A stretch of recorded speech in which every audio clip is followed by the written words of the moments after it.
আচ্ছা, এটা স্যামসাংয়ের ল্যাপটপ, এটা নো পাওয়ার কন্ডিশনে আসছিল।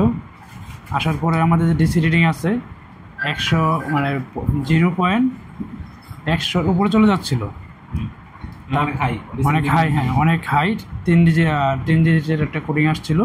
পরে আমরা কাস্টমারের কাছ থেকে নেওয়ার পরে এটা ল্যাপটপটা খুললাম, খোলার পরে এটা টোটাল কন্ডিশন চেক দিলাম, 5 ভোল্ট 3 ভোল্ট, তারপরে 19 ভোল্ট, সম্পূর্ণ সাপ্লাই ঠিকঠাক আসছিল।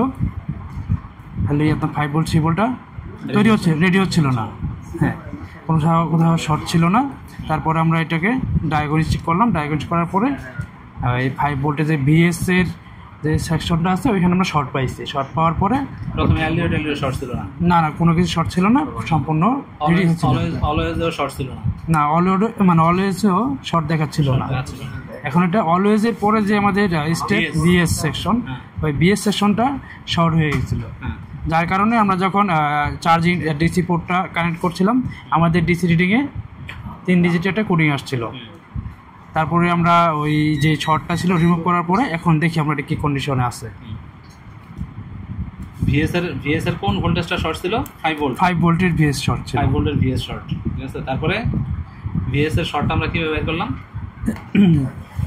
ভিএস এর যে আউটপুট আছে, আমরা প্রথমত ওই আউটপুটে যে আইসি আছে, আমরা এখানে 3 ভোল্ট ভোল্টেজ ফিক্স করার পরে ওই ভোল্টেজটা আমরা মাদারবোর্ডে ইনজেক্ট করলাম। ইনজেক্ট করার পরে দেখলাম একটা ক্যাপাসিটর, এই যে ক্যাপাসিটর, এটা মানে মোটামুটি ভালো হিট হচ্ছে, এটা বোঝার মতো।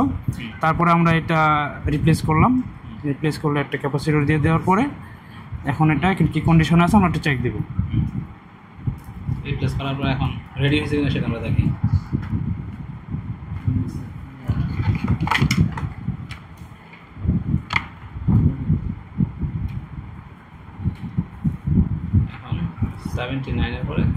এখন কিন্তু আমাদের 11 আসছে, মানে এর মানে বোঝা যাচ্ছে আমাদের কিছু একটা হয়েছে।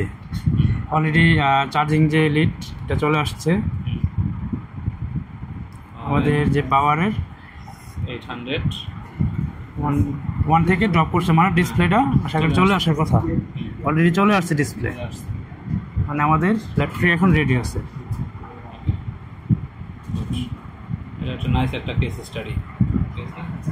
ভোল্টেজ ইনজেক্টের মাধ্যমে নো পাওয়ার প্রবলেম সলভ হয়েছে আর কি। ভিএস এর পরে মানে ভিএস সেকশনে অলওয়েজ এর পরে যে ভিএস আছে, ভিএস এ আমাদের প্রবলেম ছিল। হ্যাঁ, ওকে, থ্যাংক ইউ।